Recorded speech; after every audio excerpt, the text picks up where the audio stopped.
Uma vez perguntaram à Madre Teresa de Calcutá como saber que nós estamos amando o próximo de verdade. Ela respondeu: quando começa a doer, é bom sinal. Possivelmente não é a resposta que nós gostaríamos de ouvir. Não só para amar, ou para amar vivendo o cristianismo, porque o cristianismo é o amor do Pai pelo Filho, e o amor de Deus por nós. Para o Filho, nunca foi fácil esse amor. E Ele nos convida a ser parte desse amor, hoje, através da liturgia, essas passagens que acabamos de escutar, sendo parte da missão. A mesma missão de Jesus Cristo. A mesma missão dos profetas. E vejam como, até podemos dizer que é um processo lógico. Hoje, os discípulos saíram em missão, anunciando o Evangelho, anunciando o reino de Cristo, fazendo milagres, expulsando demônios. Jesus os quis para realizar a mesma missão que Ele. E o cristianismo que eles foram convidados a viver não é diferente, não pode ser diferente do cristianismo que nós somos chamados a viver hoje, na nossa vida, 2000 anos depois. É o mesmo Cristo e, portanto, deve ser o mesmo cristianismo. E essa lógica é que todo o processo de aprendizado tem umas etapas. Primeiro, compreender. Depois, reter. Depois, praticar ou viver. E depois, transmitir. É uma etapa importante porque quando eu transmito, eu me asseguro de ter compreendido aquilo que eu recebi. No caso da mensagem de Cristo, é muito mais do que isso. Quando eu anuncio o Evangelho, significa que eu compreendi, mas significa, sobretudo, que eu acreditei. Eu acreditei no Evangelho. Eu acredito na mensagem de Cristo. Eu acredito que Jesus Cristo é o meu Salvador. Eu acredito na Eucaristia. Eu acredito que Jesus redimiu a humanidade através do seu sacrifício, sua paixão, sua morte na cruz. Eu acredito. E acredito que Ele está vivo hoje. E que esse mesmo Espírito Santo, que inspirou os discípulos na sua missão, hoje quer preencher o meu coração para que eu compreenda, creia e compartilhe daquilo que eu recebi. De graça recebestes, de graça deveis dar.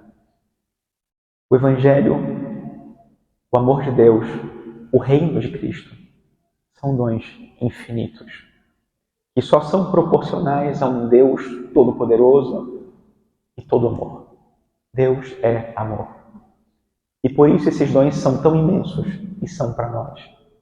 E por isso o cristianismo é uma bênção, a maior de todas as bênçãos, porque é o próprio céu que se encarna neste mundo. E que faz esse céu visível através de vidas e palavras de homens e mulheres que creem e que seguem o mesmo Jesus. Jesus dá umas indicações aos discípulos. Ele fala sobre o poder que ele confere sobre espíritos impuros. Isso significa a luta contra o mal. Todos os dias nós estamos vivendo uma luta contra o mal. O céu contra o inferno. A graça contra o pecado. Na nossa própria vida e no mundo. Em cada decisão nossa, em cada gesto nosso, se dá esse combate. Um combate espiritual. E é necessário que Cristo saia vencedor em todos eles. Aqui se vive o cristianismo. Depois Jesus entrega ou diz que eles podem levar um cajado. O cajado é o símbolo do poder de Deus. Moisés usava um cajado. Davi era pastor, usava um cajado.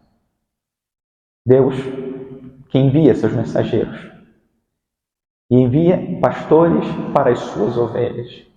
Eles que são ovelhas agora se convertem em pastores, como nós, como acontece conosco, quando nós recebemos o batismo, de modo especial depois a confirmação. Nos tornamos soldados de Cristo, apóstolos de Cristo, discípulos de Cristo, para ir e levar o anúncio, o reino de Deus. Depois, Jesus diz para não levar nem pão, nem sacola, nem dinheiro. E o que significa? Desprendimento. Ter o coração na missão. Esquecer todo o resto. Ter o coração no céu, ter um amor total e incondicional por aquelas almas que eles vão visitar, que eles vão se encontrar, e não colocar o coração em seguranças humanas, e que não servem para transmitir a mensagem de Cristo.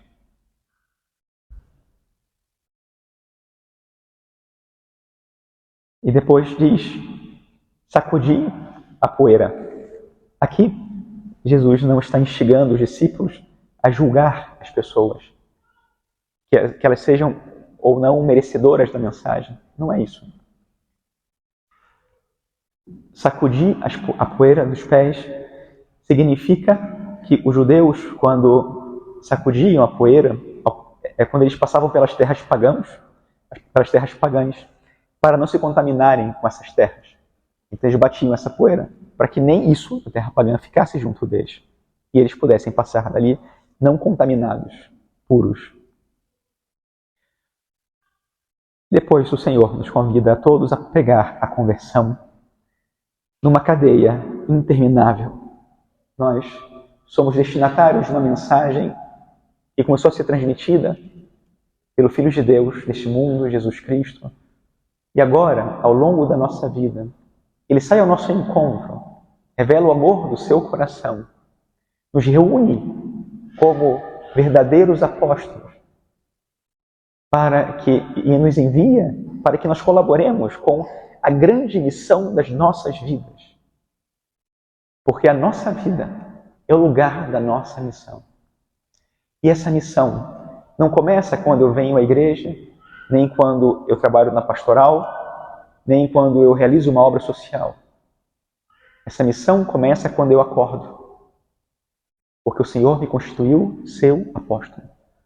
E significa que tudo o que eu faço, todos os meus gestos, palavras de um único dia, deveriam ser gestos e atos de um apóstolo em missão, que quer estender o reino e que os homens recebam o mesmo dom que ele recebeu.